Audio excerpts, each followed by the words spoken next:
हर दिन एक भिखारी दरवाजे के पास आकर भीख मांगता था और घर का मालिक हमेशा घर के बाहर आते ही उसे देखकर फिर जाया करता। कई बार उसके लिए गालियां भी बकता। वो कहता, तू जिंदा ही क्यों है? पूरी जिंदगी ऐसे ही भीख मांगेगा क्या? धरती का बोझ क्यों बना बैठा है?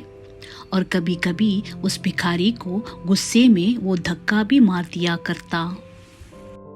इतना कुछ हो जाने के बावजूद भिखारी के मुंह से सिर्फ यही निकलता कि ऊपर वाला तुम्हारे पापों को माफ करे।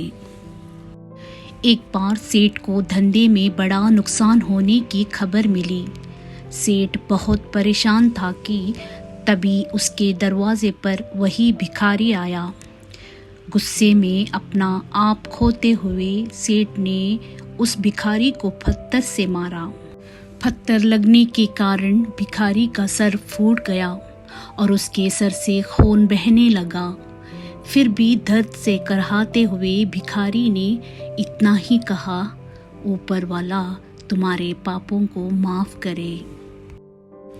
भिखारी वहां से चला गया। सेठ सोच में पड़ गए। भिखारी को पत्थर मारा, फिर भी उसने सिर्फ प्रार्थना की। सेठ का गुस्सा शांत हुआ। सेठ का मन शांत हुआ। भिखारी का रहस्य जानने के लिए सेठ ने भिखारी का पीछा करना शुरू कर दिया।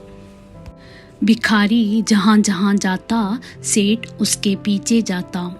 सेठ ने देखा कि कोई उसको खाना देता, कोई उसको मारता, कोई अपमानित करता तो कोई गाली देता। लोग भिखारी के साथ चाहे जैसा व्यवहार करते, लेकिन भिखारी सबके लिए एक ही प्रार्थना करता, ऊपर वाला तुम्हारे पाप माफ करे। अब रात होने को आई थी। भिखारी अपने घर जाने के लिए लौटा।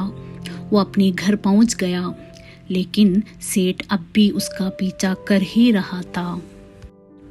एक पुरानी टूटी हुई खटिया पर एक बूढ़ी औरत लेटी हुई थी। काफ़ी कमज़ोर और बीमार लग रही थी। वो भिखारी की पत्नी थी। अपने पति को वापस आता देखकर वो खाट से उठ खड़ी हुई। पत्नी ने अपने पति के भीख वाले कटोरे में देखा। उसमें सिर्फ आधी बासी रोटी थी। उसे देखकर वो बोली, आज बस इतना ही मिला? और हाँ, आपके सिर से खून निकल रहा है, ये चोट कैसे लगी? बूढ़ा भिखारी बोला, आज बस इतना ही मिला, किसी ने कुछ दिया ही नहीं। सबने गालियाँ दी और एक ने पत्थर भी फेंका, इसलिए मेरा सर फट गया। एक गहरी ठंडी सांस लेकर बूढ़ा भिखारी फिर से बोला, ये मेरा ही पापों का फल है। तुम्हें याद है कुछ सालों पहले हम कितने अमीर थे? क्या कुछ नहीं था हमारे पास? हमारे पास हर चीज़ ज़रूरत से ज़्यादा थी, लेकिन हमने कभी दान नहीं किया। और उससे भी बुरा हमने उस अंधे भिखारी के साथ किया जो हमारे द्वार पर भीख मांगने आया करता था। बूढ़ी पत्नी के आंखों में आंसू आ गए। वो बोली, हाँ, हम उस बेचारे अंधे के साथ बहुत बुरा करते थे, उसका अपमान करते थे। उसे खाने के लिए रोटी की जगह कागज़ दिया करते, उसका मजाक उड़ाया करते और कभी कभी मारा भी करते। मैंने कभी उसको रास्ता नहीं दिखाए। एक बार मैंने उसके मुंह पर मिट्टी भी फेंकी थी और वो हमेशा दुखी होकर यही कहता कि ऊपर वाला तुम्हें तुम्हारे किए की सज़ा देगा, ऊपर वाला तुम्हारे पापों की सज़ा ज़रूर देगा। उसका श्राप सच हुआ और हम इस दुख भरी जिंदगी में आ गए। भिखारी बोला, हाँ, उसका श्राप सच हुआ, इसलिए मैं किसी को बद्दुआ नहीं देता। चाहे कोई मेरे साथ कैसा भी बर्ताव करे, मैं हमेशा उसके लिए प्रार्थना करता हूँ। मैं नहीं चाहता कि कोई भी हमारे जैसे ज़िंदगी का अनुभव करे। किसी को भी हमारे जैसे दुखों का सामना करना पड़े, वो नहीं जानते कि ये कितना बड़ा पाप कर रहे हैं। इसलिए अनजाने में हुए पाप की ऐसी सज़ा किसी को भी मिले मैं नहीं चाहता। सेठ वहीं पर छुपकर ये सारी बातें सुन रहा था। अब उसे सब कुछ समझ में आ गया था। भिखारी और उसकी पत्नी ने वो आधी रोटी मिल बांटकर खाए और ऊपर वाले को धन्यवाद बोलकर सो गए।